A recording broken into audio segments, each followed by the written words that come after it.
Okay, you guys, what is up? The King of Lightning is here today to do One Piece episode 593 review.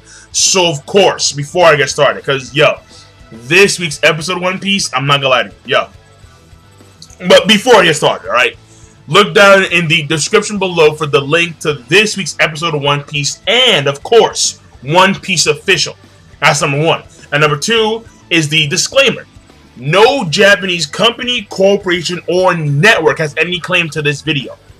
The thumbnail is an original photo which belongs to no Japanese company, corporation, or network. It's an original photo.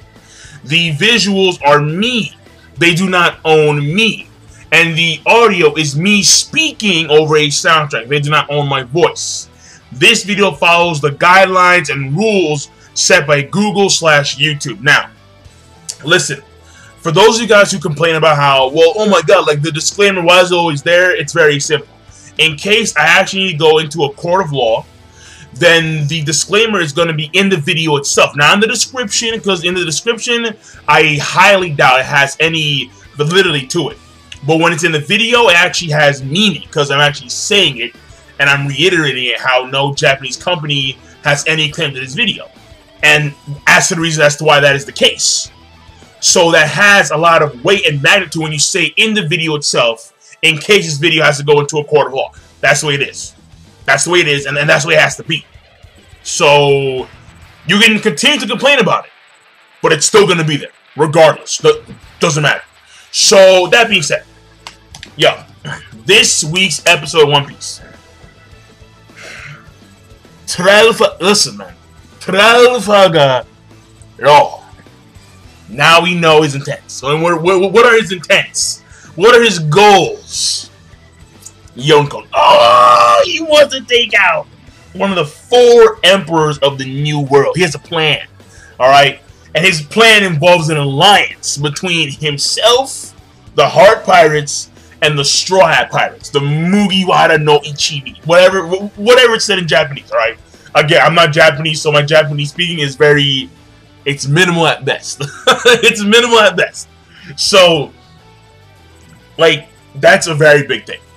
Like the episode overall would get a good by that alone, because that's a very, very, very big thing. It's a monumental thing, because it's Yonko.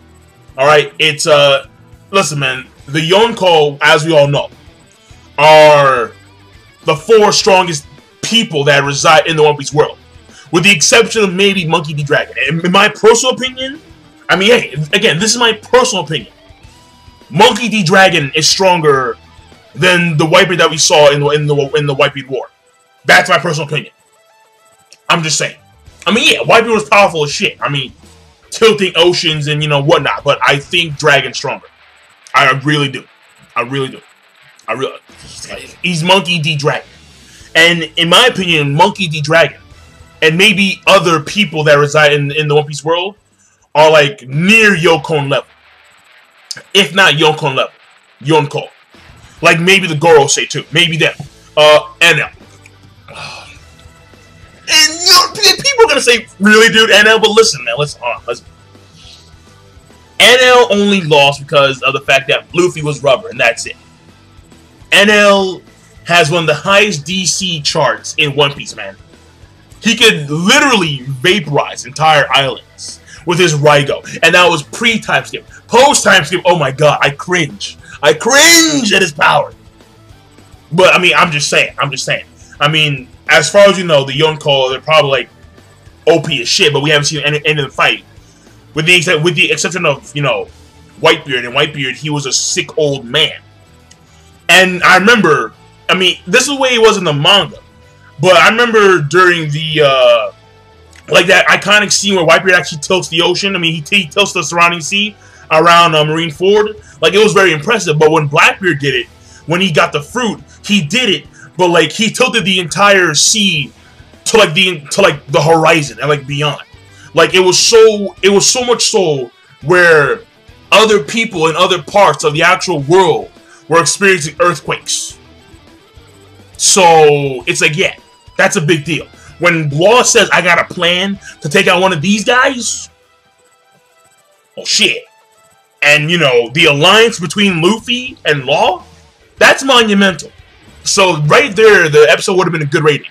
But there's even more to it. Now, there's a scene here where we see Caesar Cloud. He tells one of his subordinates, well, he informs his subordinates to contact the soldiers who are on the burning side of the island so they can release something. And like there's this giant, like, huge steel gate. And like they crank the gate open and something, it sounds like bubbling and bloop, bloop, bloop, bloop, bloop, bloop, bloop, and it appears to be coming forth within the chambers of this giant steel gate. Now, from the opening, actually no, I can't even say that. Never mind. No, never mind. I can't say it because you know why? Because if you haven't seen the opening on YouTube for the new One Piece opening, if you haven't seen it yet, then it's gonna be a spoiler. Because I don't know what they're doing. I have no idea. But the One Piece, new opening One Piece is already on YouTube. And yet it still hasn't been, you know, put to the actual episodes that Toei has on a weekly basis on Sunday morning. So it's like, what the fuck? I don't know. I have no idea. But the new opening should have already been established in the ongoing anime, but it has not. And it's pissing me off a little bit. Because, listen, We Go, when it first came out, it was hot, but now, no, it's not. It's the first thing from hot. It's cold. It's, we got, and like, I get it. Like, you know, it's very ampy, you know, it's very high paced, very octane, very, you know, the amp is really nice, but still, it's, we've had it for like over a year now. It's kind of pissing me off. But yeah, I can't say anything about the, bubbly thing that we heard in the actual gates, because for those of you guys who haven't seen the new opening yet, then I can't say shit. I can't say it. But, he is unleashing something. Something is coming in full force. And it's to deal with them, and it's particularly to deal with the actual Navy, the Marines that are there. But it's a bit overkill. That's all I'm going to say. It's a bit overkill. Now, the main part about this episode was the fight.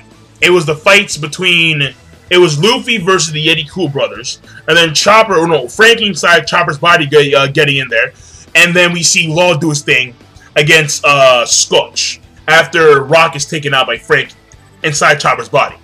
And this is mainly because they need to save Nami. And like there was one scene here, and I don't know if you noticed this, but when after they beat Rock and Scorch, like after Law beats Scorch, and then he walks up the actual like cliff, and then like Nami inside Frankie's body is still chained up, and then Luffy like bites through the actual steel, like he's like, and then she's like, what? It's like they just threw that in there, like yeah, like he can actually chew through steel, like bite through it clean. I'm like what are your teeth made out of? Like what is that? Like, did you use hockey on your own teeth? Like, can you do that? Are you allowed to put hockey on your teeth and say fuck? Like it was funny. It was funny. But when it came to the fight itself, a majority of the Luffy versus Rock and Scorch fight was filler. And that was mainly because of the Gear Second. Luffy doesn't go Gear Second in the manga. At least I don't remember. Yeah, I don't think so. I really don't. But I mean, it was still cool. Like, it was actually still cool. But it's just that it did show that Luffy had a harder time dealing with because that was the main complaint that I got from people who read the manga when it came in a Horty Jones fight against Luffy. Because Horty Jones, like there was filler scenes in the filler fight scenes. And it made Luffy seem like he was having a much more difficult time fighting against Horty Jones than he had originally in the manga. And the same thing can be said about this in the Yeti Cool Brothers versus Luffy fight. So I mean, take it as you would, but I'll take that at face value. And it was, in my opinion, it was nice. You know, it wasn't bad, but it was nice. It was nice. A little added in there, Gear Second. I mean, again, listen, I'll say it before and I say it again. The Gear Second thing with the full body, it does piss me off. Because in the manga, he's not going full body Gear Second. It's fucking Snap and like the armors and Gear Second. Like even in the actual video game, in the new Kaizuga Musou, I saw a picture where they actually have it, like, correct. Where it's like, and I'll show you, like, right here, picture, bam, boom. You see Luffy has the actual Gear Second in the fucking arm, not in his entire damn body. So it's like, what the fuck? It makes me mad. I'm not gonna lie to you. It pisses me off because Oda clearly depicted scenario where Luffy got considerably stronger when it came to honing his Deathwood abilities by containing the Gear Second in certain parts of his body, but the anime just shits on it. It's like, fuck you, bro. It's like, all right, fuck it. All right, moving on. But that was good. Like, to me personally, that was good. Even though a lot was filler with the Gear Second, I still liked it. But like how we see Scoach and Rock and they're like warping around and shit, I'm like, yo, they were not this fast. They were not this fast in the manga. Not to the point where they can actually dodge like jet pistols and jet stomps. No. Like, I don't remember them being that fast in the actual fucking manga. I just don't. Like, they were warping around like, I'm like, how? Like, when? So, whatever. Moving on.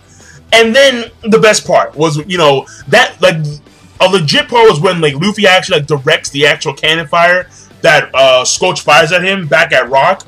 That was legit in the actual manga. And, like, it was real cool seeing Luffy. Again, we see the development of Luffy honing his skills with his Gomu Gomu no Mi. And he actually pinpoints the trajectory of the cannons back at Rock when he fires the actual cannons. And that was nice to see. And then he gets pissed off, and then Scoach actually fires a shot at the mountaintop. The mountaintop gets blasted off, and it's like falling on top of Frankie and fucking Luffy. And, you know, that's what's hot. Frankie, he grabs the mountaintop. He spins around. He's like, get the fuck out of here, man. And he pegs. He pegs the mountaintop at fucking Rock. Like, get him out of here. That was nice. That was nice. That was very well done. So I like that. And then, you know, Elephant Gun, sit the fuck down, Frankie. You're a fool. And then we see that one scene where Luffy is chasing, Scoach, who grabbed Nami inside Frankie's body, and because he has to deliver him to, you know, Caesar Clown. Those were his orders, despite Rock being defeated. And then what ends up happening is that, you know, as Luffy's giving chase, runs into Trafalgar Law. He's like, oh, like, you're the freeloader, Trafalgar Law. Room, yeah, yo, the room's hot, son. The room is hot.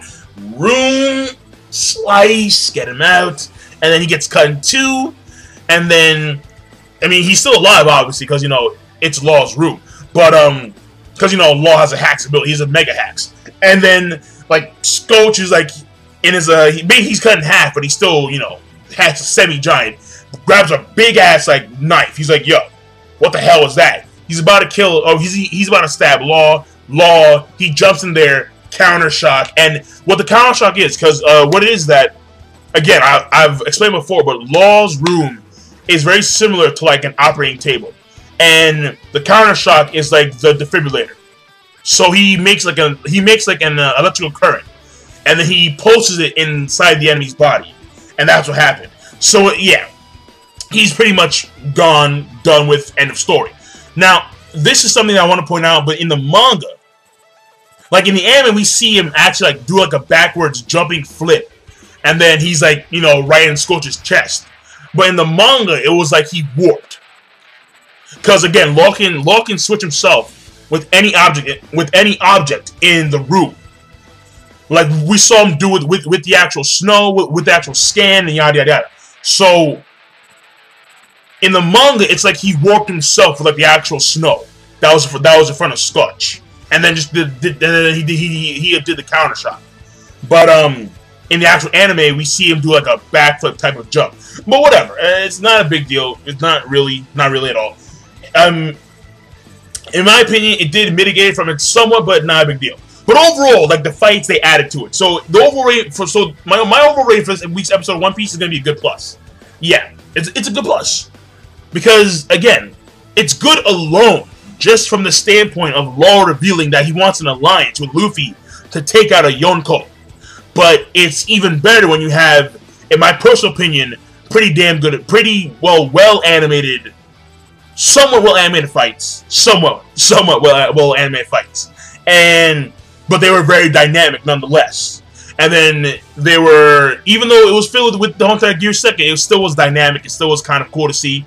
And the whole entire thing of the gate being like this thing that lies in this gate area that Caesar Clown wants to release upon the Navy. That was also good. And, you know, Law doing his thing with the counter shock. That was good. The Eddie Cool brothers, not really cool in a sense, but they were bumped up a little bit when we saw them in the filler scenes where they were warping around and shit, you know. So, like, yeah, so take it. And, like, that one scene where, like, we see the Eddie Cool brothers and, like, they're shooting at Luffy. And at the same time, they're sliding behind, like, these giant glaciers and like, these giant ice peaks. Like, they're just sliding and, like, vanish. It's like, what the fuck is that? So, like, it is cool. But I'll take it at face value. So, rating, once again, is good plus, and I'm signing out. Be sure, of course, rate, comment, and subscribe as always. Peace. Have a nice day.